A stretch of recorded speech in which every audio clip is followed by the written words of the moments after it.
సాగితే ఉగ్రకుట్ర భగ్నం పోస్టర్పై రాతల ఆధారంగా దర్యాప్తు సీసీ కెమెరాలు జల్లెడ హర్యానా యూపీ పోలీసుల సాయంతో అనేక ప్రాంతాల్లో సోదాలు జమ్మూ కాశ్మీర్ ఉగ్రకుట్ర భగ్నంలో తెలుగు అధికారి కీలక పాత్ర దేశమంతా మార్మోగుతున్న కర్నూలు వాసి చక్రవర్తి పేరు అది శ్రీనగర్లో నౌగాం ప్రాంతం ఏడాది అక్టోబర్లో ఈ ప్రాంతంలో కొన్ని చోట్ల పోలీసులు భద్రతా దళాలను హెచ్చరిస్తున్నట్టుగా పోస్టర్లు వెలిసే ఆ ప్రాంతంలో అప్పుడప్పుడు ఇలాంటి పోస్టర్లు కనిపిస్తూనే ఉంటాయి కాబట్టి అందరూ దీన్ని ఓ సాధారణ విషయంగా భావించారు కానీ ఓ పోలీసు అధికారి మాత్రం ఆ పోస్టర్లను నిశ్చితంగా పరిశీలించారు ఆ రాతల వెనక ఉద్దేశం ఉగ్రకుట్రకు సంకేతం ఉండొచ్చని అనుమానించి దర్యాప్తు ప్రారంభించారు తీగలాగుకుంటూ వెళ్తే 2900 కిలోల ఐపీడీ స్లీపర్ సెల్స్ లింకులతో పాటు దేశాన్ని విచ్ఛిన్నం చేసే భారీ ఉగ్రకుట్ర బయటపడింది. ఇంతకా ఆ పోస్టర్ వెనక దాగి ఉన్న ఉగ్రకుట్రను ఛేదించిన అధికారి ఎవరో కాదు మన తెలుగు తేజం డాక్టర్ జిఎస్ సందీప్ చక్రవర్తి.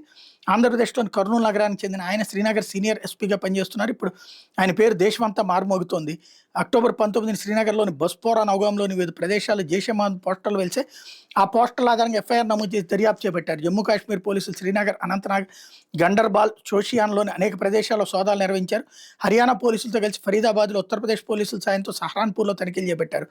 ఈ క్రమంలో పాకిస్తాన్ ఇతర దేశాల నుంచి పనిచేస్తున్న విదేశీ హ్యాండ్లర్తో సంబంధాలు కలిగి ఉన్న తీవ్రవాద భావాలను నిపుణులు, డాక్టర్లు, విద్యార్థులతో కూడిన వైట్ కాలర్ ఉగ్ర వ్యవస్థను గుర్తించారు.